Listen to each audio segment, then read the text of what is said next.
No, wala nang patumpik-tumpik pa. Umpisahan po natin sa ganito pong sitwasyon, mga kababayan.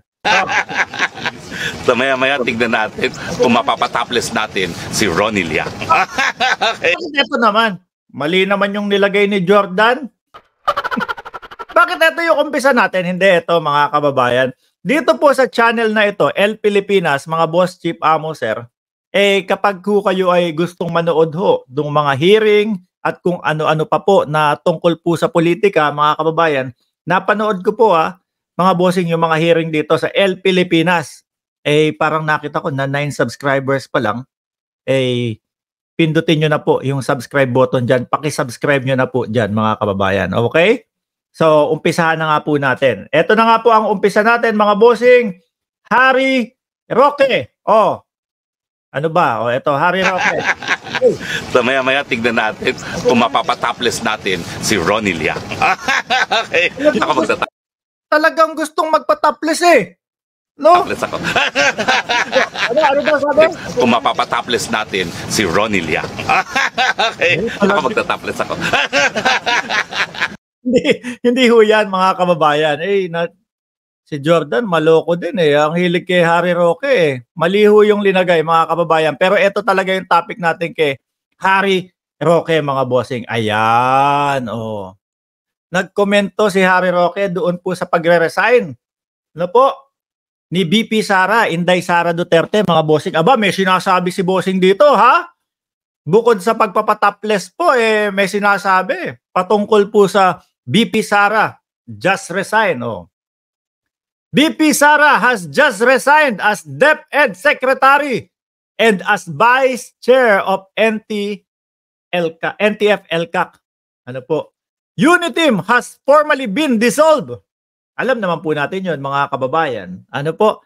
And she has just become the leader of the opposition. Nako, nag-iingay ka na naman ng ganyan, ha? Baka mapagalitan ka na naman nila Panelo. Baka mapagalitan ka na naman ni Pangulong Duterte. Sabihin, walang katotohanan yung sinasabi mong oposisyon. Ano? The line has been drawn. Ito na naman. The Philippines finally has a real leader. Aba! Bakit? Ano tingin mo sa Pangulo? Hindi leader? Onwards to transparency. Sino yung nag-comment dito? Na may mga ghost employee daw. May nag-comment kanina dito Mamaya na natin balikan. Onwards to transparency, accountability, peace, and security. Let's redeem the Philippines. Di ba grupo nyo yung nagpapabagsak sa Pilipinas? Di ba grupo nyo yung nagpapabagsak sa gobyerno? Ano yung pinagsasasabi nyo? Ano yung pinagsasasabi nito, mga kababayan?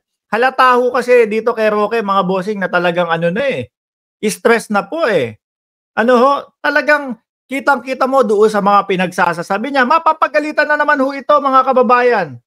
Malamang sa alamang ho. Dapat kasi, para hindi ka stress, dito ka na lang muna. See you later. Ano? Diyan ka, hindi ka stress dyan. Ngiting-ngiti ka dyan, So maya-maya tignan natin kung mapapatopless natin si Ronnie Liang. Gusto talagang magpa-topless, mga kababayan. Doon, hindi siya stress. Dito sa politika, dito sa mautog nila, stress ho sila, mga kababayan. Speaking of opposition, sa tingin mo, yung pagkakasabi mo na magiging leader si Sara Duterte ng opposition, makakagain kayo ng mas madaming suporta. Di ba, opposition na nga yung ginagawa nyo ngayon? Pagiging opposition na yung ginagawa nyo. Kaya lang, hindi tamang opposition. Ano? Kasi yung pagiging opposition ninyo, panay paninira. Yung pagiging opposition nyo, panay, walang katotohanan na mga bintang po sa Pangulo, sa First Lady, sa mga anak ng Pangulo. Di ho ba? Ngayon, ang nagniningning ng mga opposition ngayon, Harry, yun pong talagang, yung talagang opposition, yung totoong opposition na sinasabi natin. Sila Senator Risa Ontiveros, Antonio Trillanes, ganun po yung opposition talaga na kapag sa tingin nila, medyo alanganin ang hakbang ng gobyerno, doon sila babanat. Kayo, banat kayo ng banat. Bakit? Gusto nyo nga kasi na maagaw ulit yung posisyon agad-agad. Hindi kayo marunong maghintay. Kung naghintay kayo, kunyari, tahimik lang kayo dyan na nakasuporta sa Pangulo, di siguro 2028, na ano nyo kami. Di ba? Napaboto nyo kami. Buti na nga lang ho, mga kababayan, nandyan na si Boss Red. Ano? Buti na lang ho, mga kababayan, nakita ho agad natin yung mga ano nito, yung mga tunay na ugali po, mga bossing.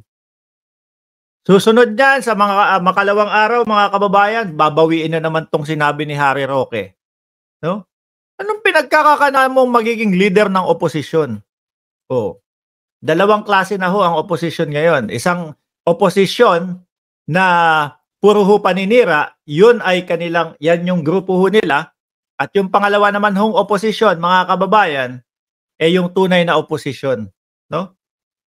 Lagi po nating sinasabi dito sa ating mga vlogs, mga boss, chief amo, sir, na dapat lang po, meron pa ding oposisyon kasi yan ang magche-check balance. Yan yung babalanse po sa gobyerno, mga kababayan. Hindi naman puro, tiwala tayo kay Bongbong Marcos, tiwala tayo kay PBBM, hayaan na natin, wag natin lagyan ng ganyan. Kahit papano po, kailangan merong mga oposisyon na titingin at mamata na para doon sa mga leader natin na kahit alam nating hindi gagawa ng kalokohan, hindi na sila mademonyo. Di ho ba, mga kababayan, na gumawa ng kalokohan? Harry Roque, okay ka lang dyan? Stress na ho itong mama na ito, mga bossing. No? Pag swimmingin ulit natin. Swimming. Okay. Ako magtatapos ako. So maya-maya tignan natin kung mapapatopless natin si Ronilia. Okay. At least dito, mga kababayan, medyo iba, blooming siya. Hindi ho kagaya nung mga nakikita natin siya doon sa mga rally. Di ba, sa rally talagang pawisan. Sa rally, hulas na yung muka. Sa rally, kung ano-ano na ho yung mga pinagsasasabi. Di ho ba? Dito, medyo fresh si Harry Roque, mga kababayan.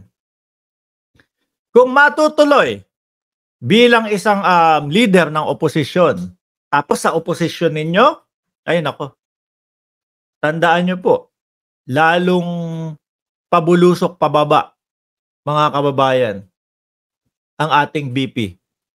Lalong yung 2028 election na inaasam-asam niya para maging presidente po siya, mga kababayan. Lalo pong palayo ng palayo yun sa kanilang pangarap. Dahil hindi naman po talaga maituturing na maayos na oposisyon sila . Yung oposisyon nilang tinatawag ngayon na sila, wala. Ni isang ebidensya, walang mailapag. No?